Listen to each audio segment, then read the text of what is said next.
likers, welcome and welcome back to my YouTube channel. Para din sa mga bago pa lang dito sa ating channel, please like and subscribe. Turn on the notification bell for more video updates dito sa ating YouTube channel. So for today's video, based sa title na nakikita nyo sa baba, is going to be another review and unboxing video. And ang i-unbox and ang i-review natin today is ang bagong release ng REALME na unit, which is yung REALME 6i. And dito sa review na to, ipapakita ko rin sa inyo yung kanyang game test, camera test. So without further ado, let's proceed to the video. So bale, ito is hindi siya totally unboxing kasi nga na-unbox na siya. Ito yung kanyang box and bubuksan na natin siya. Then dito sa box is makikita natin yung mga ganitong emerald. Maraming mga sulat na hindi natin babasahin kasi nga tamad tayo magbasa. Maraming mga nakasulat pero hindi natin ito babasahin. And then may kasama din siyang free na case. Tapos yung dut-dutan ang ulit ng cellphone. Sa loob ng box is meron din siyang kasama charger. So ganito yung saksakan niya. Hindi siya yung usual na charger natin. Hindi siya talaga mag-focus. And then ito na yung unit itself or yung phone itself. And then, buhayin lang natin siya. Hi, self.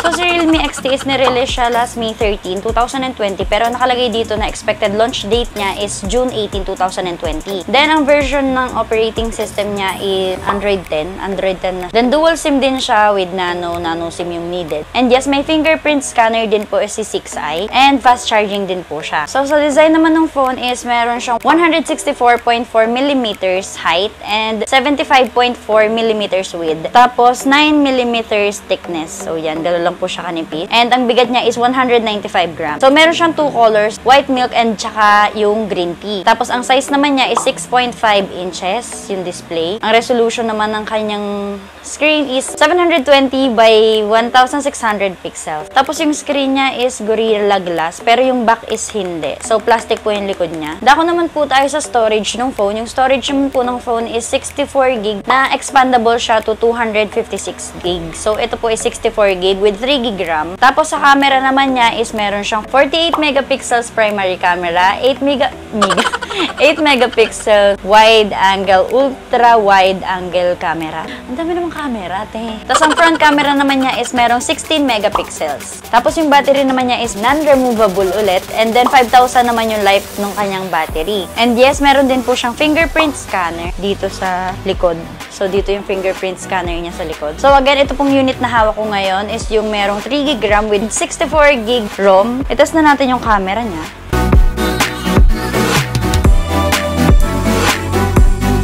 So, yun yung quality ng ating camera. Yan yung back camera or yung rear camera niya. So, yan, ganyan siya kalinaw, guys. So, yan yung setup natin ngayon. Yan, ang bilis din niya mag-focus. Pwede ka na talagang vloggerist. Ganda ng camera niya. Hi, that's me.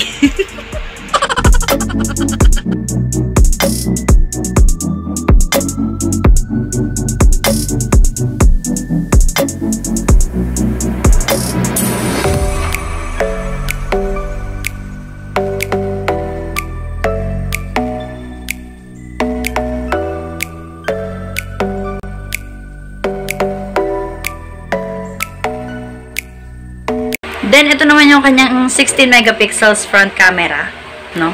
So, kita din yung ating mga imperfections dyan, sis. Kitang-kita yung mga pagpipil ng mukha ko. By the way, nabira-rejuve na ulit ako.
Pero bakit kasalanan ko? Parang kasalanan ko.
kanyang game review and camera review.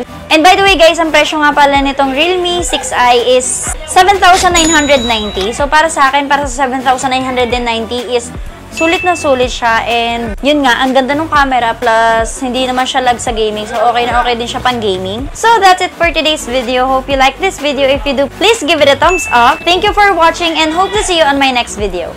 So pasensya na, ingay-ingay na. So kailangan ko na talagang tapusin to.